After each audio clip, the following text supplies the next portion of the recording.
മറ്റൊരു വാർത്തയിലേക്ക് പോയാൽ കെ.പി.സി.സി പ്രസിഡന്റ് സണ്ണി ജോസഫും കെ.സി. വേണുഗോപാലും ഇടപെട്ടതിനു പിന്നാലെ പുനലൂരിലെ സീറ്റ് തർക്കത്തിന് പരിഹാരം. കോൺഗ്രസ് വിമതൻ നെൽസൺ സെബാസ്റ്റ്യൻ പിന്മാറി.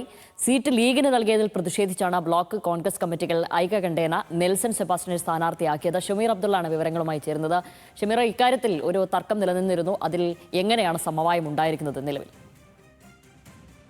AICC ഇടപെട്ടതോടുകൂടിയാണ് ഇത്തരത്തിൽ ഇന്ന് ബ്ലോക്ക് കോൺഗ്രസ് കമ്മിറ്റികളുടെ യോഗവും നിയോജക മണ്ഡലം കമ്മിറ്റി ചെയർമാൻമാരുടെ യോഗവും നടന്നത്. ഇതിന് പിന്നാലെയാണ് ഇപ്പോൾ നെൽസൺ സെബാസ്റ്റ്യൻ പിന്മാറിയത്. നെൽസൺ സെബാസ്റ്റ്യനും അവിടുത്തെ പ്രവർത്തകർക്കും KPCC പ്രസിഡന്റ് കഴിഞ്ഞ ദിവസം ഒരു കത്ത് അയക്കുകയും ചെയ്തു. മുന്നണി മര്യാദകൾ പാലിക്കണം, അല്ലെങ്കിൽ കടുത്ത നടപടി ഉണ്ടാകും. ഒപ്പം തന്നെ മറ്റ് ഇടങ്ങളിൽ മത്സരിക്കുന്ന മറ്റിടങ്ങളിൽ അത് പാർട്ടിക്ക് കോൺഗ്രസിനും ദോഷം ചെയ്യും തുടങ്ങിയ കാര്യങ്ങളാണ് ഈ കത്തിൽ പറഞ്ഞിരുന്നത്. ഇതിന് തൊട്ടു പിന്നാലെയാണ് നെൽസൺ സെബാസ്റ്റ്യൻ സ്ഥാനാർത്ഥിയിൽ നിന്നും പിന്മാറുകയും ചെയ്തതെന്ന് ഐക്യകണ്ഠേന ബ്ലോക്ക് കോൺഗ്രസ് കമ്മിറ്റികളും അതുപോലെ മണ്ഡലം കോൺഗ്രസ് കമ്മിറ്റികളും എല്ലാം തന്നെ ആ തീരുമാനം അംഗീകരിച്ച മുസ്ലിം ലീഗിന്റെ സ്ഥാനാർത്ഥിയായ നൌഷാദ് യൂനിസിനൊപ്പം പ്രവർത്തിക്കാൻ തീരുമാനിച്ചു. അങ്ങനെ ഇപ്പോൾ യോഗം അവസാനിച്ച് പുനലൂരിലെ തർക്കത്തിന് അങ്ങനെ ഹൈക്കമാൻഡും KPCC നേതൃത്വം ഇടപെട്ടതോടുകൂടി അതിനൊരു പരിഹാരമാവുകയാണ് ഷാമിലി.